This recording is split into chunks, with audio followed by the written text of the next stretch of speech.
Hello there. Hello, Giggles and Evelyn and Ali and Joan, and I'm sure there are many others here now. Welcome all.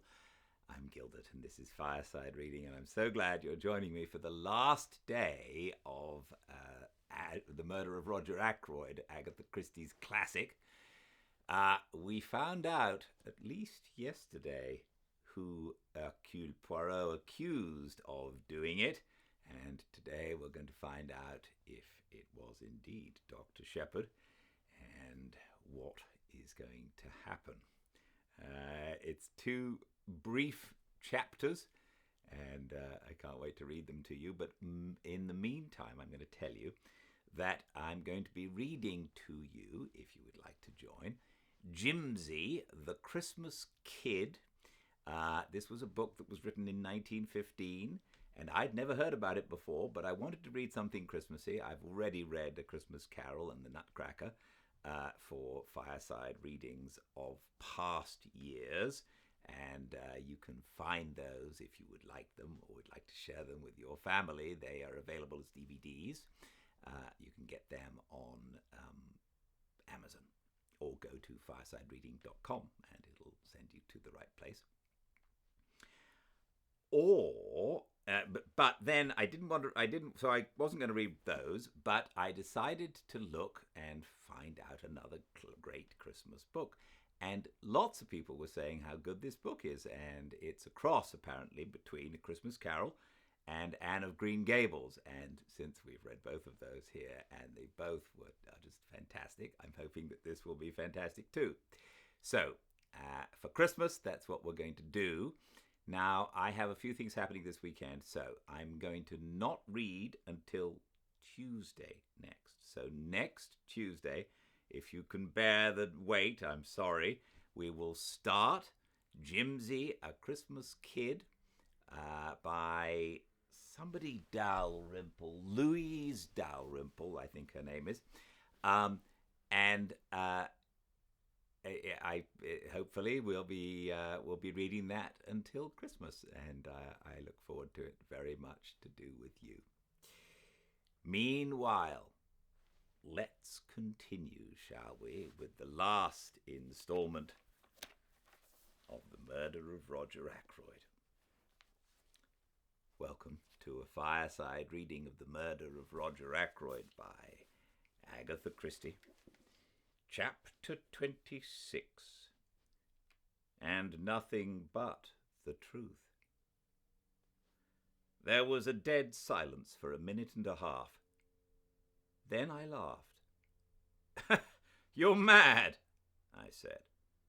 "No," said Poirot placidly. "I am not mad. It was the little discrepancy in time that first drew my attention to you. Right at the beginning." "Discrepancy in time?" I queried, puzzled. "But yes, you will remember that everyone agreed, you yourself included, that it took 5 minutes to walk from the lodge to the house. Less if you took the shortcut to the terrace. But you left the house at 10 minutes to 9, both by your own statement and that of Parker. And yet it was 9 o'clock as you passed through the lodge gates. It was a chilly night, not an evening a man would be inclined to dawdle.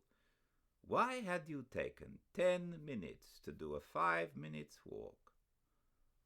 All along I realized that we had only your statement for it that the study window was ever fastened.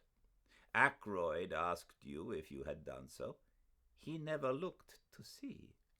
Supposing, then, that the study window was unfastened, would there be time in that 10 minutes for you to run round the outside of the house, change your shoes, climb in through the window, kill Ackroyd, and get to the gate by 9 o'clock?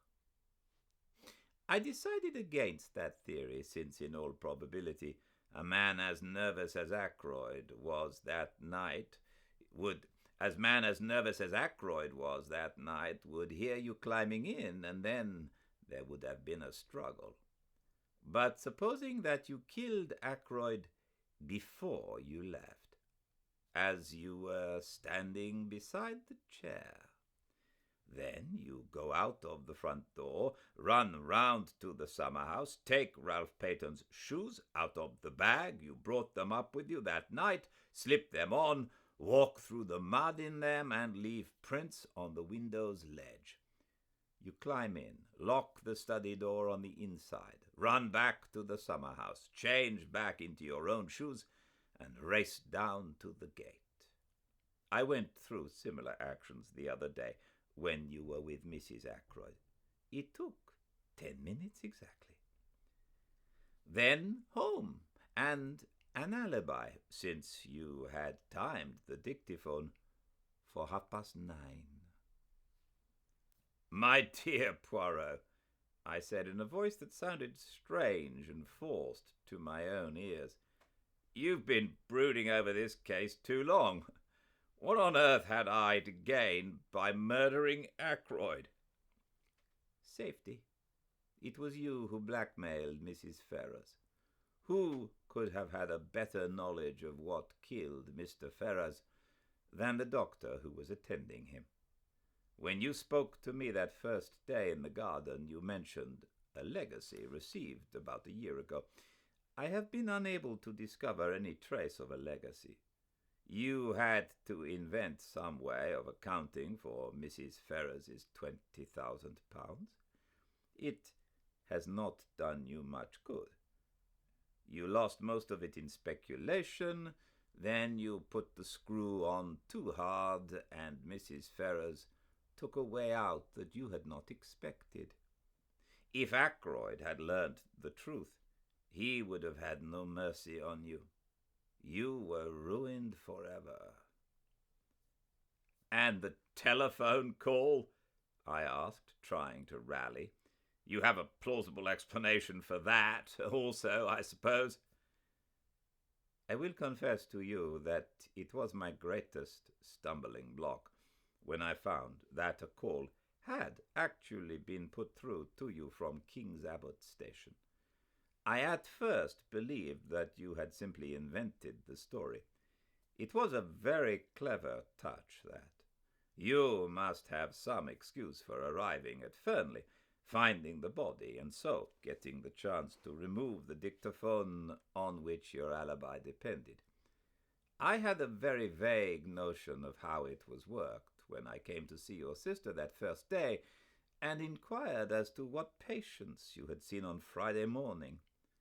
I had no thought of Miss Russell in my mind at that time. Her visit was a lucky coincidence, since it distracted your mind from the real object of my questions. I found what I was looking for. Among your patients that morning was the steward of an American liner. Who more suitable than he to be leaving for Liverpool by the train that evening? And afterwards he would be on the high seas, well out of the way. I noted that the Orion sailed on Saturday, and having obtained the name of the steward, I sent him a wireless message asking a certain question. This is his reply you saw me receive just now." He held out the message to me.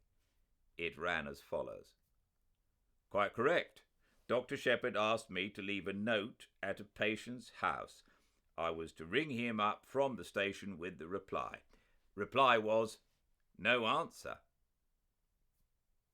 "It was a clever idea," said Poirot. "The call was genuine. Your sister saw you take it. But there was only one man's word as to what was actually said. Your own." I yawned. "All this," I said, "is very interesting, but hardly in the sphere of practical politics." "You think not? Remember what I said. The truth goes to Inspector Raglan in the morning. But for the sake of your good sister, I am willing to give you the chance of another way out. There might be, for instance, an overdose of a sleeping draught. You comprehend me. But Captain Ralph Peyton must be cleared. Ça va sans dire. I should suggest that you finish that very interesting manuscript of yours, but abandoning your former reticence. You seem to be very prolific of suggestions, I remarked. Are you sure you've quite finished? Now that you remind me of the fact, it is true that there is one thing more. It would be most unwise on your part to attempt to silence me as you silenced Monsieur Ackroyd. That kind of business does not succeed against Hercule Poirot. You understand? My dear Poirot, I said, smiling a little, whatever else I may be, I am not a fool. I rose to my feet. Well, I said with a slight yawn, I must be off home. Thank you for a most interesting and instructive evening. Poirot also rose and bowed with his accustomed politeness as I passed out of the room.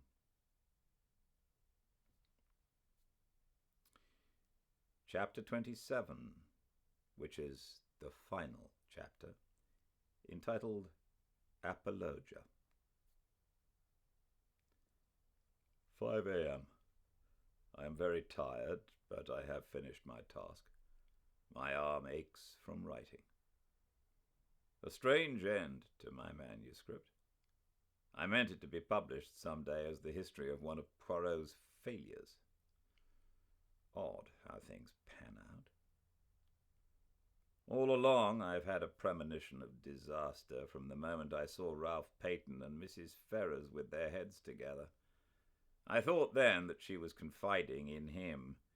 As it happened, I was quite wrong there, but the idea persisted even after I went into the study with Ackroyd that night, until he told me the truth. Poor old Ackroyd. I'm always glad that I gave him a chance. I urged him to read that letter before it was too late. Or, let me be honest, didn't I subconsciously realize that with a pig-headed chap like him, it was my best chance of getting him not to read it? His nervousness that night was interesting psychologically. He knew danger was close at hand, and yet he never suspected me. The dagger was an afterthought. I'd brought up a very handy little weapon of my own, but when I saw the dagger lying in the silver table, it occurred to me at once how much better it would be to use a weapon that couldn't be traced to me. I suppose I must have meant to murder him all along. As soon as I heard of Mrs. Ferrars's death, I felt convinced that she would have told him everything before she died. When I met him and he seemed so agitated, I thought that perhaps he knew the truth, but that he couldn't bring himself to believe it, and was going to give me the chance of refuting it. So I went home and took my precautions. If the trouble were after all only something to do with Ralph, well, no harm would have been done. The dictaphone he had given me 2 days before to adjust. Something had gone a little wrong with it, and I persuaded him to let me have a go at it instead of sending it back. I did what I wanted to it, and took it up with me in my bag that evening.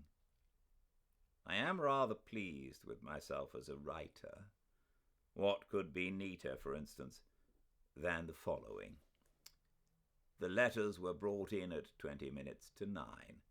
It was just on 10 minutes to 9 when I left him, the letter still unread.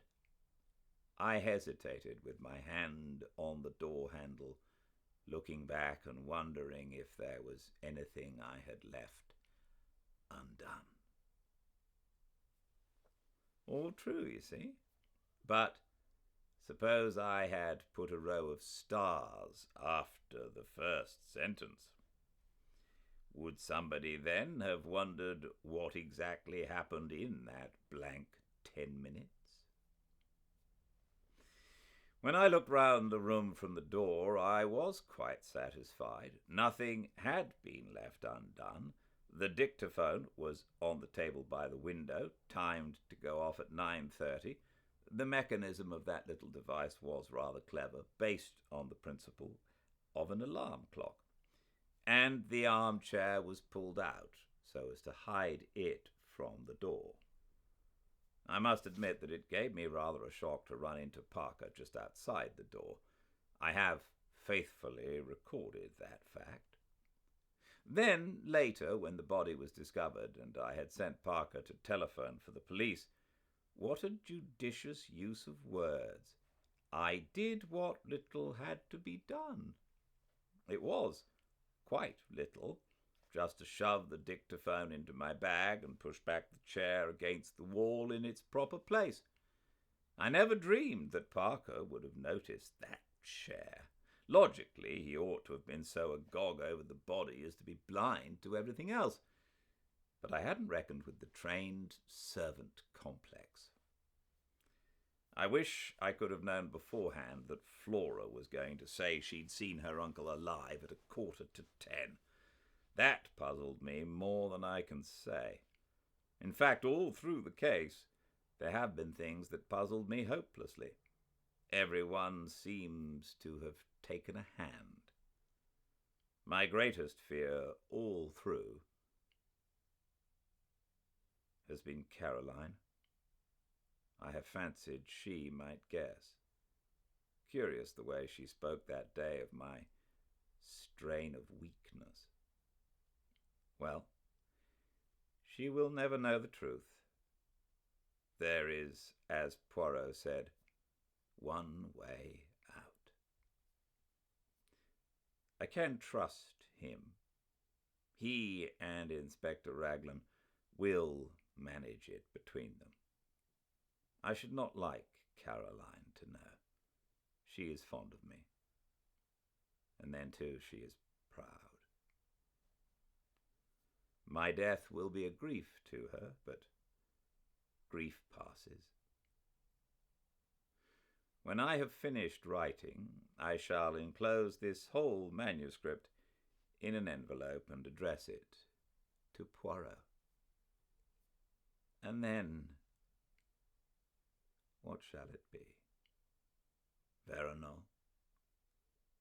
There would be a kind of poetic justice. Not that I take any responsibility for Mrs. Ferrers's death. It was the direct consequence of her own actions. I feel no pity for her.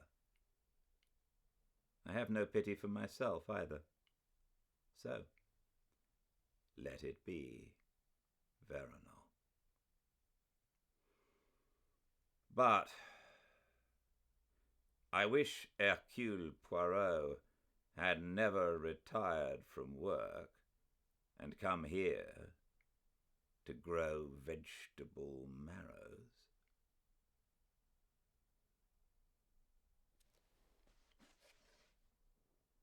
The end.